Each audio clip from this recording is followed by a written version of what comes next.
साथियों नमस्कार। साथियों मैं विवेक शर्मा गुरुदेव ऑर्गेनिक में आपका हार्दिक स्वागत करता हूं और परमपिता परमेश्वर से कामना करता हूं कि आप सभी लोग प्रसन्न होंगे, स्वस्थ होंगे एवं खुश होंगे। साथियों जैसा कि पिछले एक वीडियो में हमने चर्चा करी थी सरसों की खली के ऊपर।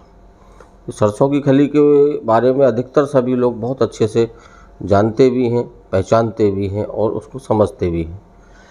लेकिन कुछ नए साथी जो हमसे जुड़े हैं, चैनल पर नए जुड़े हैं या जैविक खेती में नए आए हैं, शायद उनको इसके बारे में अधिक जानकारी अभी है या नहीं है, तो इसलिए हम ये वीडियो बना रहे हैं। और सरसों की खली के कितने ज़बरदस्त फ़ायदे खेती में हमको हैं, काफ़ी लोगों को इसके बारे में अभी तक कम जानकारी मुझे लगता है, क्योंकि व्हाट्सएप पर जो मैसेजेज हमें मिलते हैं उसको देखने से पता लगता है कि काफ़ी लोग अभी इसके प्रयोगों के बारे में नहीं जानते हैं या अनभिज्ञ हैं। तो आज हम इस वीडियो के अंतर्गत पूरी चर्चा सरसों की खली पर करने वाले हैं। सरसों की खली किस प्रकार से हम खाद के रूप में काम ले सकते हैं, किन किन तरीक़ों से हम उसको अपनी खेती में प्रयोग कर सकते हैं, किस प्रकार से हम सरसों की खली का खाद बना सकते हैं, सरसों की खली से हमको कौन कौन से तत्व हमें हमारी ज़मीन के लिए और पौधों के लिए मिल सकते हैं, कितनी मात्रा में हमें इसका प्रयोग करना चाहिए और क्या क्या इसके फ़ायदे हमको मिल सकते हैं। तो इन सब बातों पर हम क्रमवार चर्चा करेंगे। अतः साथियों से निवेदन करता हूं कि वीडियो को स्किप कर कर के ना देखें, पूरा वीडियो देखें, जिससे कि कोई भी चीज़ बीच में ना छूटे। और होता क्या है कि कई बार हमारे साथी वीडियो को स्किप करके देख लेते हैं और फिर वीडियो के थोड़ी देर बाद व्हाट्सएप पर या फ़ोन कॉल पर कुछ सवाल ऐसे करते हैं जो कि उसके जवाब उसी वीडियो के अंदर थे, तो कहने का मतलब उस पार्ट को उन्होंने स्किप कर दिया है। अतः स्किप ना करें, पूरा वीडियो आप अंत तक देखें। तो सबसे पहले सरसों की खली के बारे में सब पता ही है कि सरसों की खली हर किसान के पास, अधिकतर सरसों उगाते हैं तो सरसों की खली किसानों के पास होती भी है। लेकिन जिन जगहों पर, काफ़ी जगह ऐसी हैं जहाँ पर सरसों नहीं उगाई जाती है, तो वहाँ सरसों का तेल जहाँ मिल होता है या छोटे छोटे एक्सपेलर्स होते हैं, वहाँ से सरसों की खली बड़े आराम से प्राप्त की जा सकती है। और रेट भी बहुत ज़्यादा इसका नहीं होता है, समय समय पर सरसों के रेट के अनुसार इसका रेट तय होता है। लेकिन अमूमन जो हम लोग मानते हैं कि 30 से 40 रुपये प्रति किलो के हिसाब से लगभग सरसों की खली कहीं भी मिल जाती है। अब आते हैं कि इसके अंदर हमें कौन कौन से तत्व मिलते हैं। सबसे मुख्य तत्व इसके जो है नाइट्रोजन, फास्फोरस और पोटास, ये तो हमको मिलते ही मिलते हैं। इसके साथ में जो हमको मिलते हैं मैग्नीशियम, आयरन, तांबा मिलता है, जिंक, जस्ता मिलता है, बोरोन मिलता है, एमिनो एसिड मिलता है, मैग्नीशियम, मैंगनीज आदि मिलते हैं। तो ये सारे ही तत्व जो पौधों के लिए बहुत ही आवश्यक होते हैं, पौधों की ग्रोथ के लिए बहुत आवश्यक होते हैं, फल वृद्धि के लिए बहुत आवश्यक होते हैं और फूल वृद्धि के लिए बहुत आवश्यक होते हैं। जिन पौधों के ऊपर या जिस फसल के अंदर बहुत अच्छी मात्रा में जब हमारे फ्लावरिंग होगी, फूल होंगे, तो स्वाभाविक बात है कि फल भी बहुत अच्छा होगा। तो ये सबसे मुख्य इसका काम होता है कि फल वृद्धि बहुत अच्छी करती है और फूलों में वृद्धि बहुत अच्छी करती है। जैविक होती है सबसे बड़ी बात, इसके अंदर कोई भी रासायनिक कंटेंट नहीं होता है, पूरी तरह से 100% जैविक खाद होता है। और खाद ही न हो करके ये अपने आप में कई चीज़ें समाया हुआ है। खाद फर्टिलाइज़र है, खाद कह सकते हैं, जैविक खाद है पूरी तरह से, कीटनाशक का भी है, काम करता है। तो पेस्टिसाइड भी हम एक तरह से इसको कह सकते हैं कि पेस्टिसाइड का भी काम कर सकता है। फफूंदी नाशक भी है, जो हमारे खेत के अंदर शत्रु फफूंदी जो आती है, शत्रु फंगस जो पैदा हो जाती है, जैसे जड़ गलन भी होती है, तना गलन भी होता है, उन सब में भी ये लाभ करती है। तो इसको हम एक तरह से फफूंदी नाशक भी कह सकते हैं, माने फंगिसाइड भी बोल सकते हैं। फूल और फल की वृद्धि में इसका ज़बरदस्त काम होता है, तो हम इसको एक तरह से प्रमोटर भी बोल सकते हैं। और शुरुआती स्टेज में जब हम इसका प्रयोग करते हैं तो ये हमारे पौधे को ग्रोथ देती है, टेलरिंग बहुत अच्छी होती है। जैसा कि हमने अपने तजुर्बे से देखा है कि हमने गेहूं और धान की फसल में जब हम इसका प्रयोग करते हैं तो उसके अंदर जो टेलरिंग होती है, जो कल्लों की जो संख्या होती है वो बहुत ज़्यादा होती है, बहुत ज़बरदस्त होती है। तो इसको हम ग्रोथ प्रमोटर भी कह सकते हैं। दूसरा, इसके लगातार निरंतर प्रयोग से हमारी ज़मीन के जो माइक्रो ऑर्गेनिज्म हैं, जो सूक्ष्म पोषक तत्व हैं, जो केमिकलों के प्रयोग से धीरे धीरे क्षीण होते चले जा रहे हैं, उनमें वृद्धि करती है।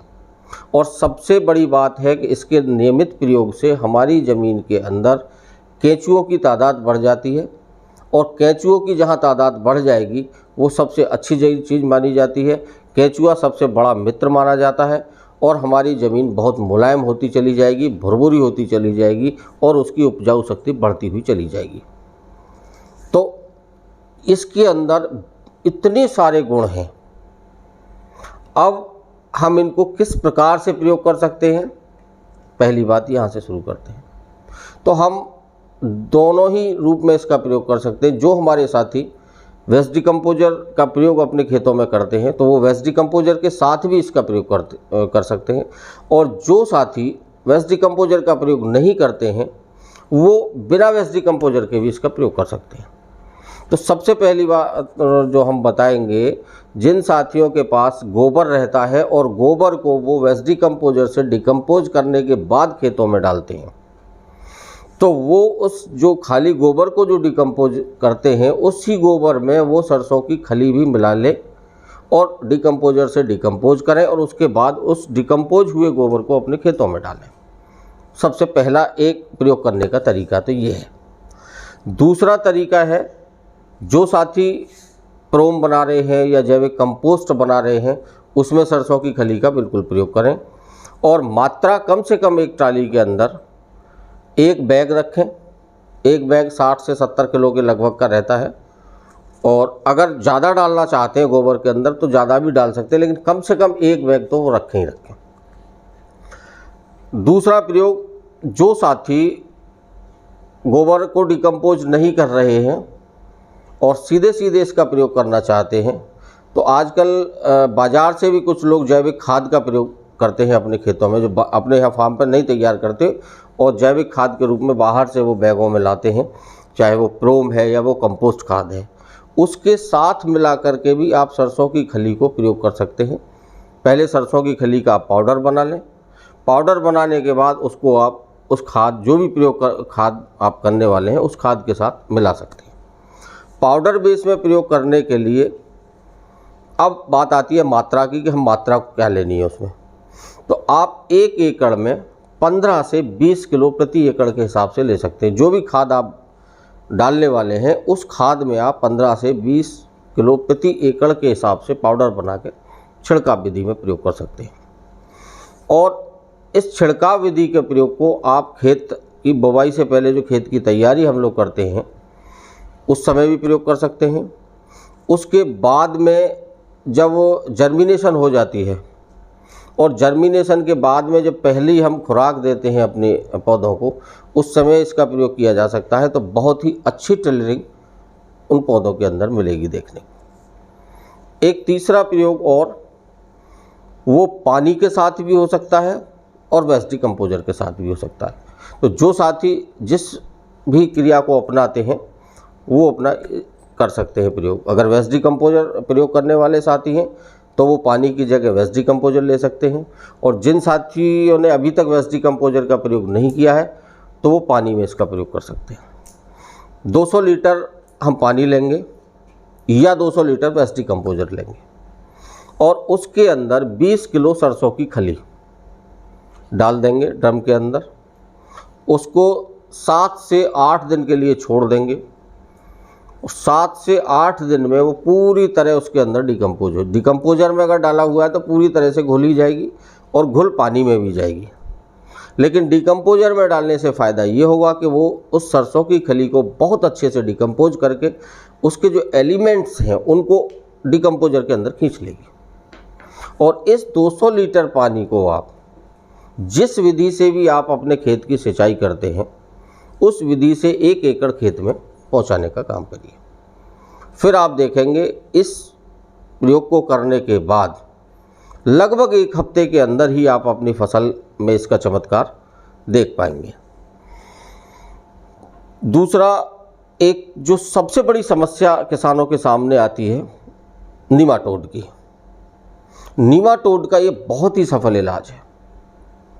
जिन किसान साथियों को नीमाटोड की समस्या हो वो सरसों की खली का प्रयोग अपनी ज़मीन के अंदर अवश्य ही करें, उन्हें नीमाटोड से पक्का निजात मिल जाएगी। तो जैसा कि मैं समझता हूँ आप सभी लोगों को अच्छे से समझ आया होगा कि हम सरसों की खली हमारे लिए कितनी महत्वपूर्ण है, किस किस प्रकार से हम इसका प्रयोग कर सकते हैं और इतनी महत्वपूर्ण चीज़ का हम किस प्रकार से फ़ायदा लेकर के अपनी फसल को अच्छी कर सकते हैं, अपनी पैदावार को बढ़ा सकते हैं और अपना मुनाफा बढ़ा सकते हैं। और सबसे बड़ी बात ये होती है कि ये हमारे द्वारा ही बनाया हुआ खाद होगा, पूरी तरह से जैविक होगा, इसकी जो क्वालिटी होगी उस पर हमको किसी प्रकार का भी डाउट नहीं होगा।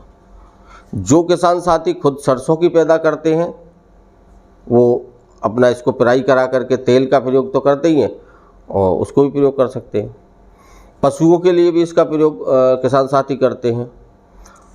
लेकिन कुछ समय से इसका प्रयोग जो खेती के अंदर जो समझ में आया है वो वाकई चमत्कारिक है और बहुत लाभप्रद है। हम अपने फार्म पर सभी फसलों में इसका प्रयोग करते हैं और सबसे बड़ी बात यह है कि इसमें कोई भी ऐसा नहीं है कि हमको इस फसल में नहीं देना या इस फसल में नहीं देना। आप चाहे गेहूं है, सरसों है, धान है, मक्का है, बाजरा है, अरहर है, कोई भी फसल आप लगा रहे हैं, किसी भी फसल में आप इसका प्रयोग कर सकते हैं। सभी फसलों में इसका लाभ होगा। सभी फसलों में ग्रोथ प्रमोटिंग का काम करेगी, सभी फसलों में फ्लावरिंग वृद्धि का काम करेगी, सभी फसलों के जो फल की वृद्धि तो होगी, साथ में इसके प्रयोग से जो फल की जो क्वालिटी बनती है, फल के ऊपर जो चमक आती है वो एक अलग प्रकार की चमक होती है, बहुत अच्छी शाइनिंग होती है। तो मैं समझता हूँ कि आप सभी को ये अच्छे से समझ आ गया होगा। अगर यह फिर भी कहीं कोई कमी आपको लगती है तो आप कमेंट्स में जाकर के मैसेज और टाइप करके बता सकते हैं, या जो व्हाट्सएप नंबर हम देते हैं उस व्हाट्सएप नंबर पर हमको मैसेज करके पूछ सकते हैं। आपके सवालों के जवाब पूरी तरह से दिए जाएंगे, पूरी तरह से आपको संतुष्ट किया जाएगा। और तब तक के लिए आगे जो भी वीडियो हमारा आएगा सरसों की खली को लेकर के हो या और कोई नया जो भी हमको लगेगा, अगले वीडियो तक के लिए हम आपसे विदा चाहते हैं। जय हिंद, जय जवान, जय किसान।